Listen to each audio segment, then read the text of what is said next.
दल का अध्यक्ष बना के एक संदेश दिया राजस्थान के अंदर कि हम लड़ने के लिए एक नया इलाका तैयार कर रहे हैं। और भाइयों, जितने महाराजा सूरजमल जी के नारे मैंने लगाए और जितने वीर तेजा जी के शायद दूसरे लोगों ने नहीं लगाए होंगे। और मैं हमेशा ये बात करता हूँ कि देश के अंदर आजादी का आंदोलन हो चाहे दूसरा आंदोलन हो, महाराजा सूरजमल जी और शिवाजी महाराज ने जो लड़ाइयां लड़ी वो इस देश के अंदर कोई नहीं लड़ सका। वो लड़ाई दिल्ली जिसके चारों तरफ जब मर्जी चले जाते थे और जब चाहे चढ़ाई करके सामान दिल्ली का उठा लाते थे यहाँ पे, और भरतपुर के किले की तरफ कोई नहीं आया। यह भेद लोहागढ़ का नाम है।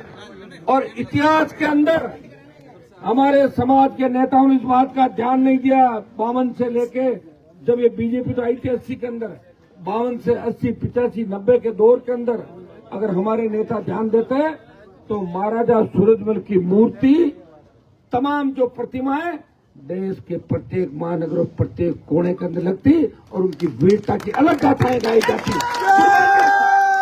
दुर्भाग्य से हमारे लोग जो चुन के चले जाते थे वो बाद में भूल जाते थे, तो पार्टियां बदलते थे या चुनाव के समय याद करते थे। याद करो जब पानीपत की मूवी के अंदर जिस तरह महाराज सूरजमल के इस युद्ध के साथ छेड़खानी की बात करी, जाट मराठों को आमने सामने करने का सरकार ने प्रयास किया, उस वक्त पानीपत मूवी के पोस्टर मैंने लोकसभा के अंदर जलाए। लोगों ने कहा क्या लोकसभा को जलाएगा क्या, पोस्टर लेके आके अंदर पोस्टर जलाए और गृह मंत्री के साथ बैठ के उस मूवी से तमाम वो दृश्य जिन पे आपत्ति थी वो हटवाए। मैं तो मूवी बैन करवा देता, लेकिन 2-4 आपके लोगों की इच्छा नहीं थी कि मूवी बैन हो।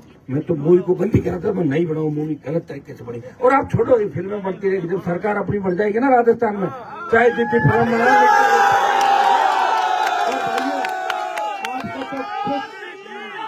आपको तो खुश इस बात के लिए होना चाहिए कि नागौर के छोटे छोटे गांवों के अंदर महाराजा सूरजमल की मूर्तियां बन के और लगनी चालू हो गई नागौर के छोटे गांव।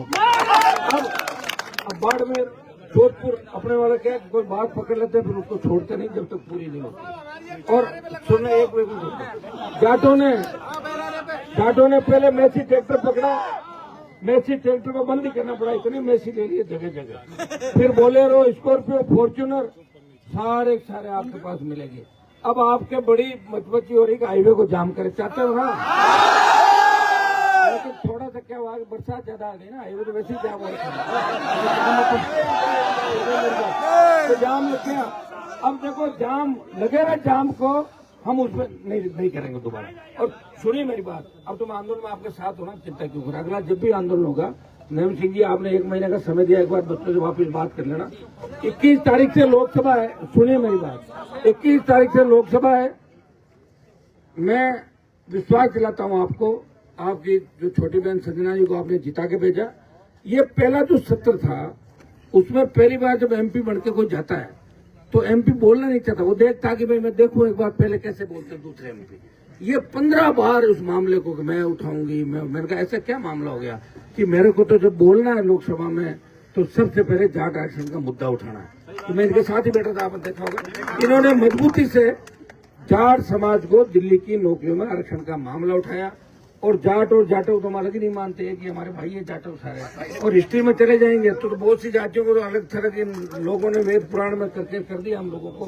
तो इस देश के अंदर जब जाओगे, जो सीधे हैं, जो अच्छे हैं, वो कहीं न कहीं हमारे